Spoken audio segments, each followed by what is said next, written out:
All right, so we are going to walk through a correlation from start to finish. So what I have on the board here is the raw data, and just before we do any calculations, just a little overview of what we're doing. So in this first column, we have our independent variable, which in the correlation we refer to simply as X. And in the second column, we have our dependent variable, which in the correlation we refer to simply as Y. So for this study, we looked at the relationship between how many hours a person studied and their score on a quiz. All right, so the first thing is you have to think to yourself, what's my independent and what's my dependent variable? Now, this isn't actually an experiment, so we're not randomly assigning people to different study conditions. We're simply asking them to report how many hours did they study and what was their quiz score. So the easiest way to think about what's the independent and what's the dependent is to think about which comes first, right? Do hours studied come before the quiz score, or does the quiz score come before the hours studied? Now, again, this is not an issue of causation. So at the end of this, if it turns out there's something significant, we can't say that hours studied affected or caused a different quiz score.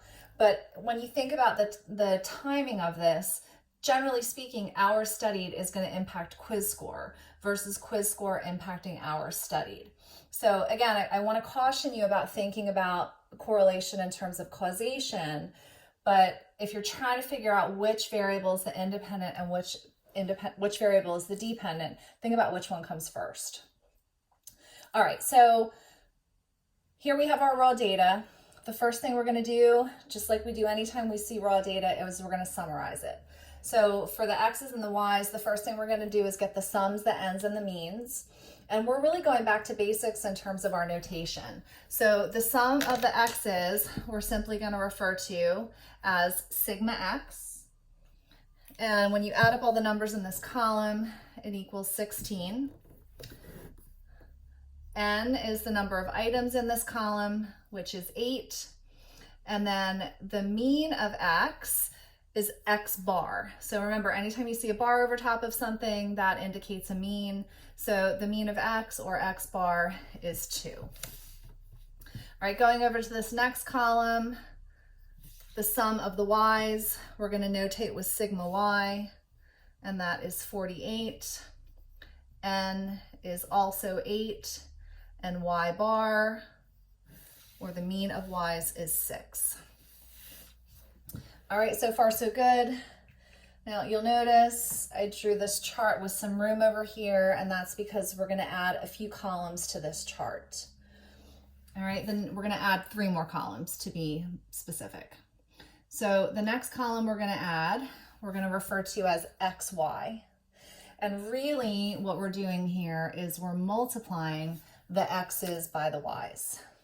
All right, so we're going to do this line by line. So 0 times 0 is 0, 0 times 3 is 0, 1 times 5 is 5, 1.5 times 6 is 9, 2.5 times 6 is 15, 3 times 8 is 24, 3 times 10 is 30, and 5 times 10 is 50. All right, so no magic there. We just multiplied each one of these numbers with the adjacent number in the next column. After we do all these, after we calculate all these numbers, we're going to get the sum for this column, and we're going to call it the sum of the XY's. So we're going to add up all of those numbers, and that equals 133. All right. Our next column is X squared. So we're going to take each one of these X's and square them. All right, I guess I should have shown you the work here. So this, for example, is 0 times 0, which is 0. All right, so for our X squared column, we're going to take each one of these X's and square it.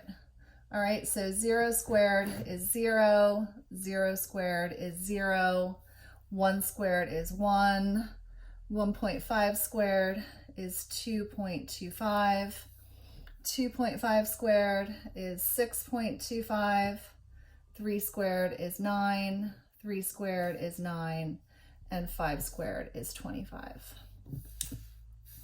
And we're going to add up the x squareds.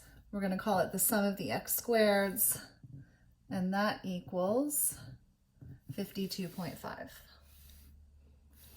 And then our last column, you can probably guess, is the y squareds. So we're going to take each one of these y's and square them. All right, so our first y is 0.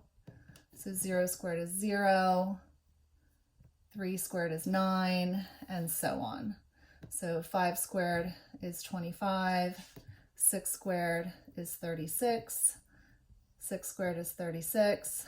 8 squared is 64. 10 squared is 100. And 10 squared is 100. And when we add up the numbers in this column, we've got the sum of the y squareds, which equals 370. All right, so that is step 1 of the correlation. We're going to get our sums, ends, and means for our x's and y's. We're going to get our x times the y's, our x squareds, and our y squareds, and add them all up. All right, when we come back, we're going to calculate our variances.